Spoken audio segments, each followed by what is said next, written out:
నమస్కారం. City news తెలుగుకి స్వాగతం. ఈనాటి వార్తా విశేషాలు. నందివాడ మండలంలో ముంపు గ్రామాలను పరిశీలించిన మంత్రి కొల్లు రవీంద్ర, మచిలీపట్నం పార్లమెంటు సభ్యులు వల్లభనేని బాలశౌరి, గుడివాడ ఎమ్మెల్యే వెనిగండ్ల రాము, మాజీ ఎమ్మెల్యే రావి వెంకటేశ్వర బోటు ద్వారా ప్రయాణించి ముంపు గ్రామాలైన వడ్డుల మెరకు, చేదుర్తిపాడు గ్రామాల ప్రజలతో మాట్లాడారు. ఏ పరిస్థితుల్లోనైనా అధైర్యపడవద్దని, అన్ని సౌకర్యాలు అధికారులు సమకూరుస్తారని భరోసా ఇచ్చారు. గత ప్రభుత్వాలు పట్టించుకోకపోవడం వల్లనే ఇప్పుడు వరదలు సంభవించాయని, ముఖ్యమంత్రి చంద్రబాబు నాయుడు ఎప్పటికప్పుడు పరిస్థితుల్ని సమీక్షిస్తూ సహాయ కార్యక్రమాల్లో పాల్గొంటున్నారని, బాధితులకి 6 రకాల నిత్యావసర సరుకులు పంపిణీ చేయడం జరుగుతుందని తెలిపారు.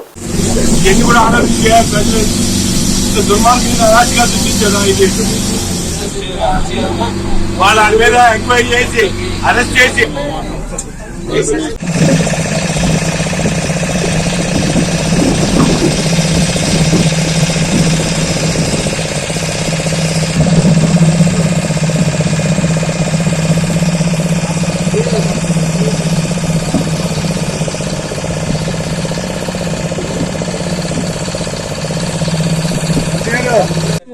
ఇప్పుడు సార్ ఇది 45,000 డిస్ట్రిక్ట్ అవుతుంది. 50,000 45,000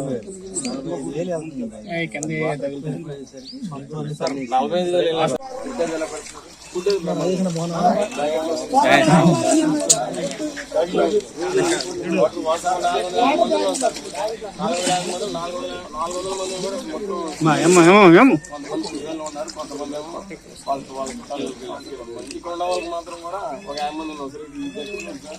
ఈ తరువులు ఉన్నాయి సార్, గట్టి గండు పుడుచుకుంటుంది సార్. ఎన్ని పడుతున్నాయి సార్. మేము అక్కడ కనీసం ఒక 1000 సంచులు అమ్మగారు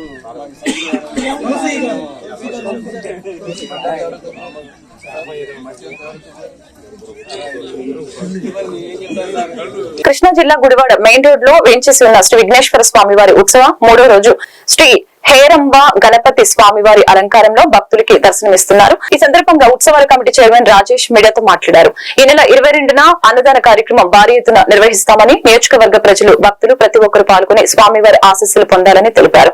కావున భక్తులందరూ కూడా వచ్చి స్వామివారి ఆశీర్వాదాలు పొందాలని అన్నారు.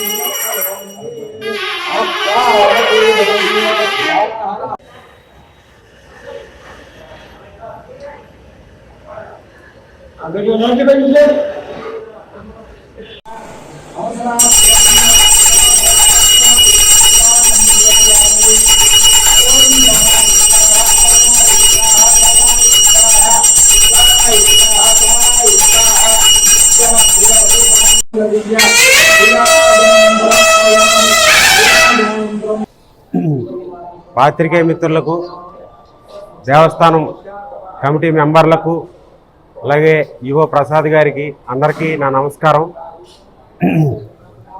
మరి శ్రీ విఘ్నేశ్వర స్వామివారి దేవాలయం మెయిన్ రోడ్ గుడివాడ విఘ్నేశ్వర స్వామివారి నవరాత్రుల్లో భాగంగా ఈ రోజున అలంకారంలో శ్రీ హేరంబ స్వామి వారి అవతారంలో విఘ్నేశ్వరుడు మనకు దర్శనం ఇవ్వబోతున్నాడు. మరి అలాగే అన్నదానం కూడా ఈ నెల 22వ తారీఖున నిర్వహించాలనుకుంటున్నాం. మరి గుడివాడ నియోజకవర్గ భక్తులందరూ కూడా తమకు తోచినంత విరాళాన్ని గుడి వద్దకు వచ్చి ఇచ్చి తగిన రసీదును పొందవలసిందిగా కోరుతున్నాం. అలాగే వరుసగా వానలు పడటం వలన గత 2 రోజులుగా కల్చరల్ ప్రోగ్రామ్స్ కూడా నిర్వహించలేకపోయాం. మరి ఈ రోజు నుంచి ప్రతిరోజు కూడా కల్చరల్ ప్రోగ్రామ్స్ను కూడా నిర్వహించబోతున్నాం. మరి కల్చరల్ ప్రోగ్రామ్స్లో భాగంగా ఈరోజు సాయంత్రం 6 గంటలకు కోలాట కార్యక్రమం కలదు. ఈ కార్యక్రమానికి నియోజకవర్గ ప్రజలందరూ విచ్చేసి కార్యక్రమాన్ని శ్రీ విఘ్నేశ్వర దేవస్థానం తరఫున ఈరోజు హేమంబ గణపతి అవతారం కలదు. కాబట్టి భక్తులందరూ విచ్చేసి తీర్థ ప్రసాదాలు తీసుకుని ఆశీస్సులు తీసుకోవాల్సిందిగా కోరుతున్నాం. అట్లాగే రేపు 14వ తారీఖు హోమం ఉన్నది. హోమం రోజు అందరూ పాల్గొని కార్యక్రమాన్ని విజయవంతం చేయవలసిందిగా కోరుతున్నాము. అట్లాగే విరివిగా విరాళాలు వస్తు రూపేణ ధన రూపేణ రేపు అన్నదానానికి ఇవ్వాల్సిందిగా గుడివాడ పట్టణ ప్రజల్ని ముఖ్యంగా మరీ అడుగుతున్నాను. ఎందుకంటే విరివిగా విరాళాలు ఇచ్చి అన్నదాన కార్యక్రమం విజయవంతం చేయాలని మేము కోరుకుంటున్నాం. నందివాడ మండలంలో వరద ముప్పు గ్రామాల్లో ఎమ్మెల్యే వెనిగండ్ల రాము పర్యటించి బాధిత ప్రజలకి మనోధైర్యాన్ని కల్పిస్తున్నారు. అధికారులు పార్టీ నేతలతో కలిసి ప్రత్యేక బస్సులో ముంపు గ్రామాలైన తమిరిస, అనమనపూడి, శంకరంపాడు, పోలుకొండ గ్రామాల్లో పర్యటించారు. ప్రజలు, రైతులతో ఎమ్మెల్యే రాము రోడ్లపైన సమావేశమవుతూ ప్రజల సంరక్షణకి ప్రభుత్వం తీసుకుంటున్న చర్యల్ని వివరించారు. వాహనాలు వెళ్లలేని మారుమూల ప్రాంతాలకి సైతం మోటార్ బైకు మరియు నీళ్లలో నడుచుకుంటూ ప్రజలతో ముఖాముఖిగా మాట్లాడారు. నష్టపోయిన ప్రతి ఒక్కరికి సహాయం అందించే బాధ్యత నాదని ఆయన పేర్కొన్నారు.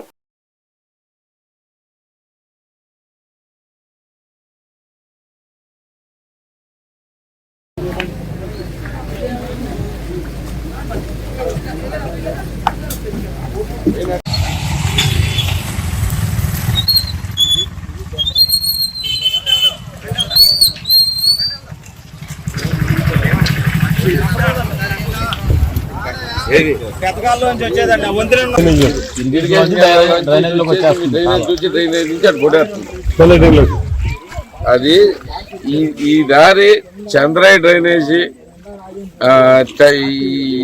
ఢిల్లీ చంద్రాయి డ్రైనేజీ దగ్గర కలవాల్సిన చోట తూలేసి అడ్డం పడ్డాయి అంట. అదంతా బేసిక్ తీసేమని అక్కడ ఇమ్మీడియట్ గా క్లియర్ చేయాలి. ముందు అది క్లియర్ చేసి మీరు డిఈ గారు ఇక్కడికి వచ్చి ఇమ్మీడియట్ గా ఈయన డిఈ వస్తున్నాడు, ఇరిగేషన్ డిఈ వస్తున్నాడు. మీరు కూడా బాబు చెప్పేది అదే బాబు వాళ్ళు ఎవరున్నారు ఇక్కడ 20-25 ఏళ్ళ దాకా మునిని 20-25 ఏళ్ళ మునిని అన్నారు. అయితే రెండోది ఏంటంటే వ్యవసాయం మొత్తం మునిగింది అన్నారు. నీళ్ళన్నీ మనకి నదీస్ కాలం ద్వారా కానీ పొడ మీద కానీ మొత్తం వీటి మీద వస్తున్నాం. మనకే ఎఫెక్ట్ నదీస్ కాలం మీద వచ్చినప్పుడు కూడా ఈ 2-3 రోజులు ఎఫెక్ట్ ఉంటుంది మనకి. ఇంకా 2-3 రోజులు పెరిగే అవకాశమే ఉంది. ఇంకా వాళ్ళు ఉన్నాయి, భయంకరమైన వాళ్ళు ఉన్నాయి. ఇంకా మీరందరూ ఇవన్నీ సరిగ్గా ఆలోచించుకుని సరిగ్గా పనిచేయండి. నేను వచ్చింది మీతో మాట్లాడటానికి, మీకు ధైర్యం చెప్పడానికి మేము ఉన్నాం. గ్యారంటీ చూస్తాం. నేను ఈ సందు వచ్చాను, ఆ సందు వచ్చాను, ఇటు రాలేదు ఇప్పుడు పెట్టదు నాకు. ఎందుకంటే వచ్చి నేను చూసి నీ పొలం చూస్తే నీది పొలం అని నాకు గుర్తుంటుందా? పొలం అంటే బాగాలేదని నాకు తెలుసు. అన్ని చేస్తారు. మీరు ఎవరైనా కానీ వేరే రకంగా ఏమైనా పెట్టుకోవద్దు. మొత్తాన్ని రెడీ అవ్వండి. మీరు బాగుండాలి, జాగ్రత్తగా ఉండాలి, ముందు ధైర్యంగా ఉండాలి. దీని తర్వాత అంటువ్యాధులు రాకుండా ఏం జాగ్రత్తలు తీసుకోవాలి. మాకు అక్కడ క్యాంపుల్లో ఉంటే డాక్టర్ని పెడుతున్నాం, అన్ని పెడుతున్నాం. దీంట్లో తర్వాత ఏమో పావులు వస్తున్నాయంట, ఇవి వస్తాయంట. చాలా రిస్క్ అయిపోద్ది. అలాంటి రిస్క్ లో సడన్ గా అర్ధరాత్రి దీంట్లో ఎందుకన్నా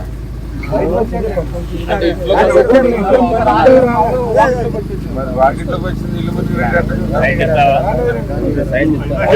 చెప్పేదేనమ్మా. మీకు ప్రాబ్లం ఇంకా పెరుగుతుంది. ఇంట్లోకి మీకు వచ్చే అవకాశం ఉంది. ఖాళీ చేసి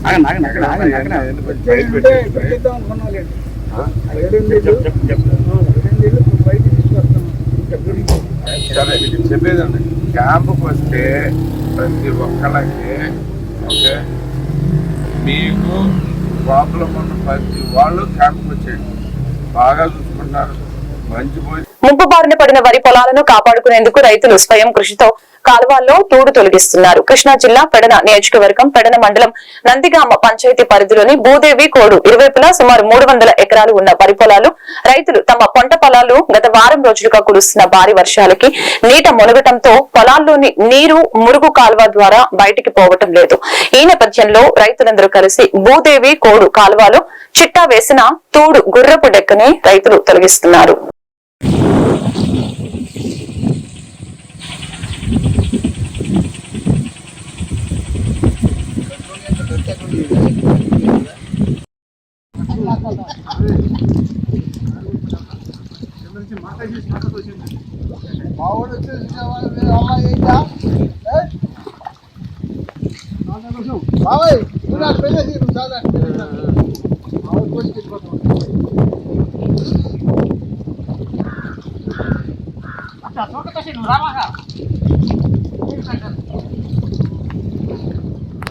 చెప్తే కానీ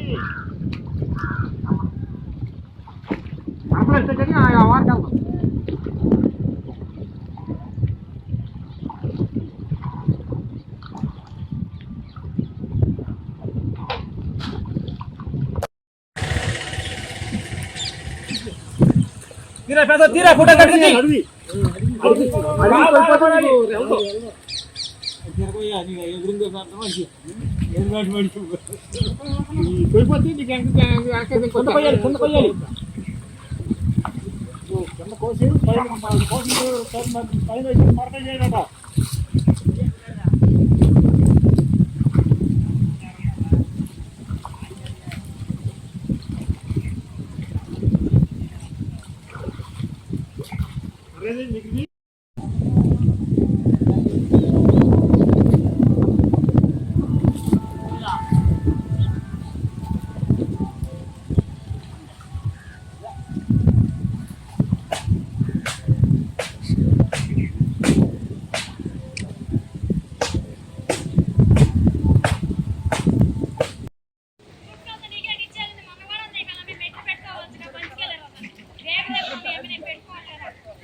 ఈ వార్తలు ఇంతటితో సమాప్తం. మరొక బులెటిన్ లో మళ్ళీ కలుద్దాం. నమస్కారం.